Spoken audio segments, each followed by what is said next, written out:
మాజీ మంత్రి అంబటి కామెంట్స్ అన్యాయంగా 24 రోజులు నిర్బంధించారు పోసానని.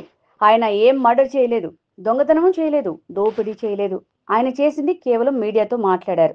దీనికి ఇంత శిక్ష? హైదరాబాద్లో అరెస్ట్ చేసిన పోసానని రాష్ట్రమంతా తిప్పుతూ హింసకు గురి చేస్తే ఇంతకన్నా శిక్ష ఏముంటుంది అని మండిపడ్డారు. పోసాని హాస్య నటుడు. కొంత మీడియాతో మాట్లాడేటప్పుడు కొంచెం హాస్యంగా మాట్లాడాడు. ఇవాళ పోలీస్ వ్యవస్థ లోకేష్ చెప్పింది చేస్తున్నారు. ఇవాళ డీజీపీ స్థాయిలో ఈ కేసులో ఇన్వాల్వ్ అయి చేస్తున్నారన్నారు. ఇవాళ రాష్ట్రంలో వైఎస్ఆర్సీపీ నాయకులను కార్యకర్తలను భయపెట్టేందుకు ఇలాంటి వాటికి పాల్పడుతున్నారు.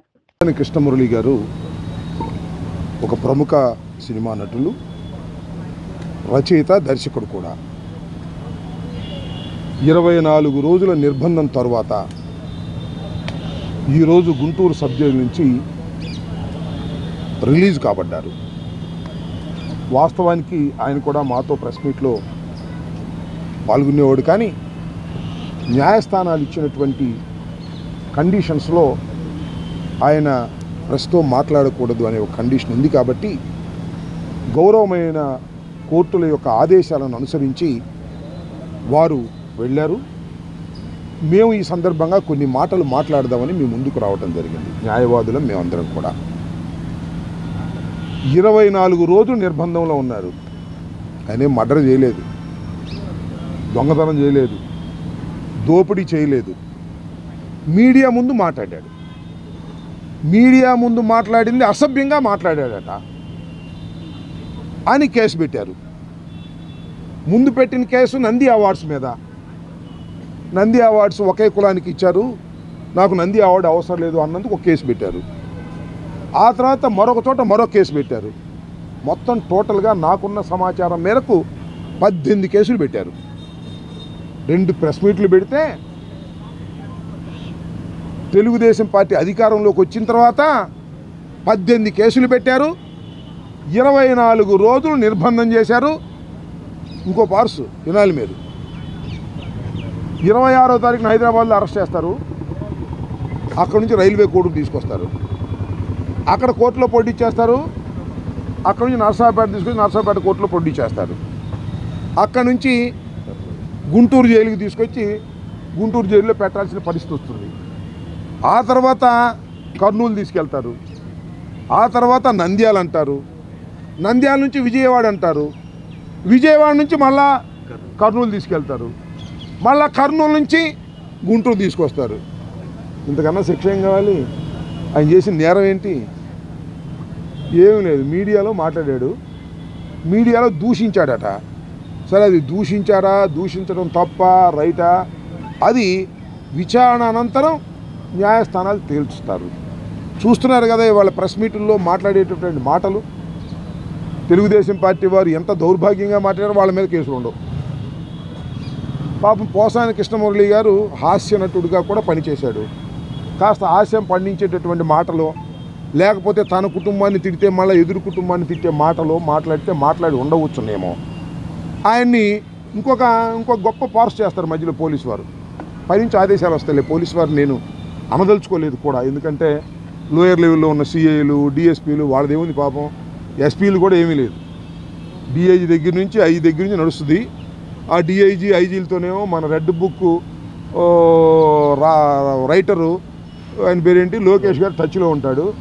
ఏమన్నా నాకు అర్థం కాదు. మళ్ళీ పోలీస్ కస్టడీ అంట. ప్రెస్ మీట్లో అసభ్యంగా మాట్లాడాడనే నేరం మోపితే పోలీస్ కస్టడీకి అడుగుతారు. పోలీస్ కస్టడీలో 3 రోజులు 4 రోజులు ఇవ్వమంటారు. పోలీస్ కస్టడీలో నాకు కూడా కొద్దిగా లా తెలుసు, చదువుకున్నా. ఈయన పెద్ద నేరాలు చేసినప్పుడు వాళ్ళు బరిసెలు, గొడ్డళ్ళు రికవరీ కోసం పోలీస్ కస్టడీ అడిగి రికవరీ చేస్తుంటారు. మళ్ళీ పోలీస్ కస్టడీ అంటే మనిషిని ఏ విధంగా ఇబ్బంది పెట్టాలో, ఏ విధంగా భయపెట్టాలో అన్ని విధాలా భయపెట్టాలనేటువంటి తాపత్రయం పాపం. పోసాని కృష్ణమురళి గారిని తీసుకొస్తారు, ఆయన పెడతారు. నిన్నో పారుచున్నారా మీరు?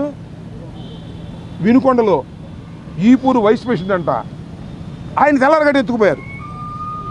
అదేంటారు బాబు తెల్లారగడ్డ ఎత్తుకుపోయారు? పోలీసులని భార్య పిల్లలు గొడవ చేస్తే మేము ఇక్కడ మా మనోహర్ గారికి వాళ్ళకి ఇన్ఫామ్ చేస్తే హైకోర్టులో హెబియస్ కార్పస్ వేశారు.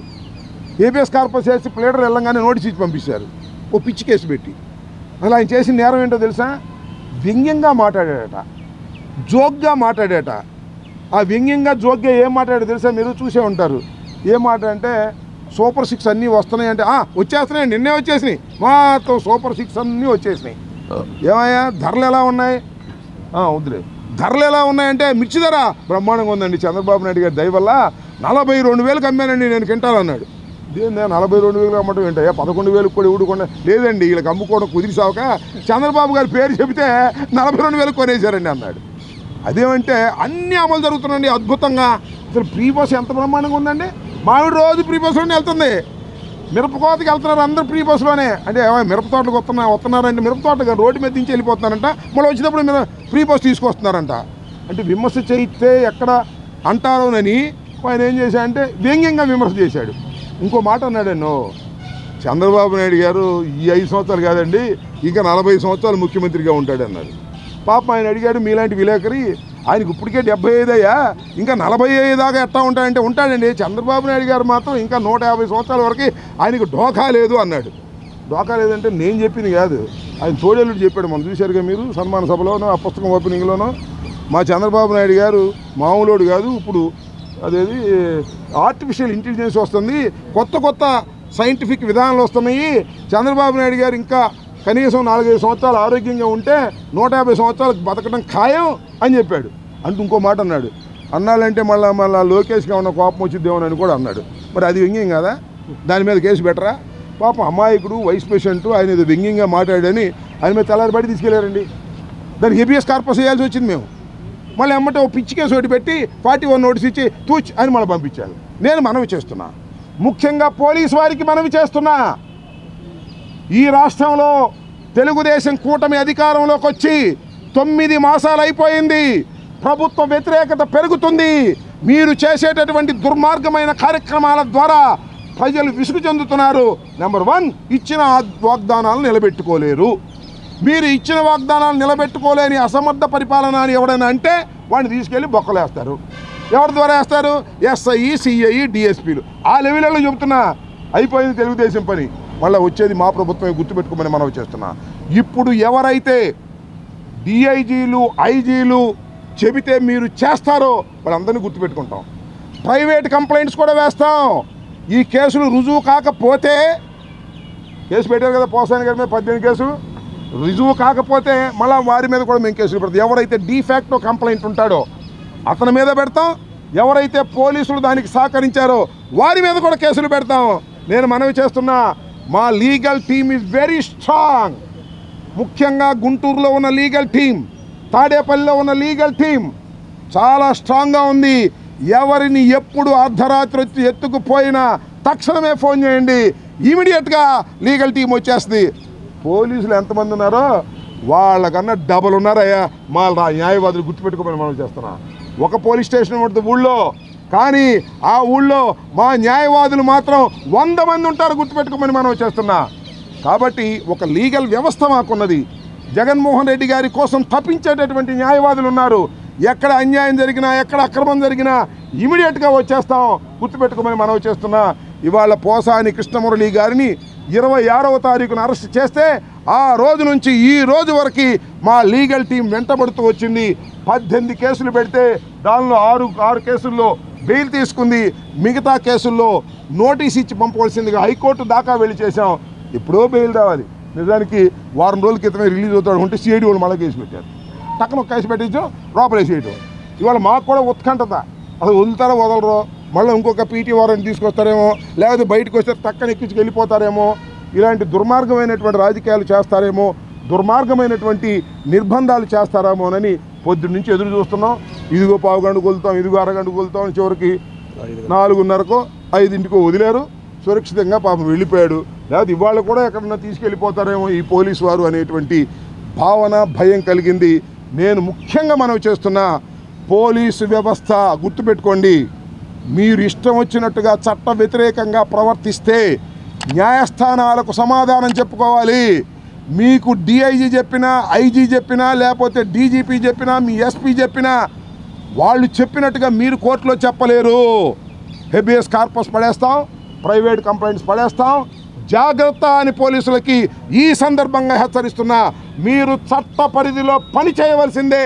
చట్టం దాటి బయటకు వేశారా మీకు శిక్షించడానికి న్యాయస్థానాలు ఉన్నాయి. వాటిని అప్రోచ్ అయ్యేటటువంటి సాహసం మాకుంది, ధైర్యం మాకుంది, అలాంటి లీగల్ టీం మాకుందని కూడా ఈ సందర్భంగా పోలీస్ వారిని హెచ్చరిస్తున్నానని కూడా ఈ సందర్భంగా మీకు మీ ద్వారా వారికి చెప్పదలుచుకున్నాను. 311 సెక్షన్ గురించి ఇందాక చెప్పారు, అనవసరమైన సెక్షన్స్. మీకు ఒక విషయం చెప్పనా, ప్రేమ్ కుమార్ మన వైఎస్ఆర్ కాంగ్రెస్ పార్టీకి చెందినటువంటి వ్యక్తి. ఈ మధ్యన పీపీపీ మోడల్లో చంద్రబాబు నాయుడు గారు ప్రైవేట్ రోడ్లకు కూడా కాంట్రాక్టులకు ఇచ్చేసి టోల్ గేట్ వసూలు చేయాలని ఒక పాలసీని తీసుకొచ్చారు. దాని మీద ఒక వీడియో చేశారు. ఏమని దాని ఉద్దేశం, మామూలు రోడ్డుల్లో కూడా టోల్ కట్టాల్సిందే. ఇదివరకు ఏం కట్టేవాళ్ళం, టోల్ మనం ఆ మంగళగిరి దగ్గర కట్టేవాళ్ళం. అట్ట కాదు, వాడు సత్తినపల్లి వెళ్ళినా కూడా టోల్ కట్టాలి అనేటువంటి ఒక కొత్త థియరీని తీసుకొచ్చాడు చంద్రబాబు నాయుడు గారు. అది ఇంప్లిమెంట్ చేయబోతున్నాడు. దీని మీద వ్యంగ్యంగా ఏం చేశాడు, మా ప్రేమ్ కుమారు నలుగురు కార్లు వేసుకొస్తే మా వాళ్ళే కారు వేసుకొస్తే టోల్ కట్టాలి ఇక్కడ కట్టండి అని 10 రూపాయలు తీసుకున్నాడు. కట్టాడు. తీసుకుని ఈ రకంగా ఉంటుందని ఒక చిన్న డ్రామా, ఒక ఎపిసోడ్ చేసి వాట్సాప్లో పెట్టాడు. టోల్ గేట్ 10 రూపాయలు కట్టాలని మా వాడి దగ్గర మేము తీసుకున్నందుకు ఎక్స్ట్రాషన్ అంట, దోపిడీ అంట. దోపిడీ అని కేసు పెట్టారు. వీటి దుంపదేగా నాకు అర్థం కాలా, ఏమిటిది నాకు అర్థం కాలా. డొక్క చింపేస్తాం అనగా డొక్క చింపేసినట్టు కేసు పెట్టేస్తారా, కొట్టేస్తాం కేసు పెట్టేస్తారా? అర్థం ఉండాలి కదా, నాకు అర్థం కాలా. పిచ్చా మీకేమన్నా? ఆ రెడ్ బుక్ ఆయనకేమో రాధికార పిచ్చి, మీకేం పిచ్చి పోలీసులకి అంటున్నా. ఎక్స్ట్రాషన్ ఏంటో దాని మీద, కేసు మీద 10 రూపాయలు తీసుకుంటే ఎక్స్ట్రాషన్ అని పెట్టారు. ఇప్పుడు 311 అంటే ఒక ఆర్గనైజ్డ్ క్రైమ్ చేసేటటువంటి పెద్ద దుండగులకు పెట్టేటటువంటి 311 కేసుని అమాయకుడైన పోసాని కృష్ణమురళి మీద, లేకపోతే మా సోషల్ మీడియా వారి మీద ఏంటి 311 అంటే సీరియస్ సెక్షన్. బెయిల్ రాకుండా ఉండటం కోసం. మీకు తెలియదు కానీ డెడ్ బాడీలు దొరకట్లేదు, లేకపోతే మర్డర్లు పెట్టేవాళ్ళు, మర్డర్ కేసులు. డెడ్ బాడీలు ఎక్కడ దొరికితే మాత్రం పెట్టేస్తారు మర్డర్ కేసు. నా మీదో మన వీళ్ళ మీదో ఆ డెడ్ బాడీలు కావాలి. అటెంప్ట్ టు మర్డర్లు పెట్టేస్తున్నారు, దానికి పెద్ద గాయం అవసరంలా. అటెంప్ట్ టు మర్డర్లు అయితే పెట్టేస్తున్నారు. ఇంకా డెడ్ బాడీ ఎక్కడైనా పొరపాటును దొరికిందా మర్డర్ కేసులు కూడా మా మీద పెట్టడానికి సిద్ధంగా ఉన్నారు. మేము ఎదుర్కోవడానికి కూడా సిద్ధంగా ఉన్నామని కూడా ఈ సందర్భంగా నేను చెప్పదలుచుకున్నాను. పోసాని కృష్ణమురళి గారిని ఆయన ధర్మంగా మాట్లాడాడో అధర్మంగా మాట్లాడాడో న్యాయస్థానాలు తేల్తాయి. 24 రోజులు నిర్బంధించారు, 24 రోజులు మానసికంగా వేధించారు. దీనికి మూల్యం చెల్లించేది లోకేష్, గుర్తుపెట్టుకోమని మనవి చేస్తున్నా. ఇప్పుడు లోకేష్ ఫోన్ వస్తేనే వదిలేరు, లేకపోతే 2ంటికి వదిలేసేవాళ్ళు. లోకేష్ ఆపమన్నాడు, అందువల్ల ఇప్పుడు దాకా అడ్డుపెట్టారు. లేకపోతే మధ్యాహ్నం వదిలేసేవాళ్ళు. మొత్తం అన్ని షూరిటీ బాండ్స్ అన్నీ వెళ్ళిపోయినాయి. లోకేష్ కనుసన్నల్లోనే జరుగుతున్నది ఇదంతా కూడా. దీనికి బాధ్యత లోకేషే వహించవలసి ఉంటుందని నేను మీ ద్వారా చెప్పదలుచుకున్నాను. ఓకే.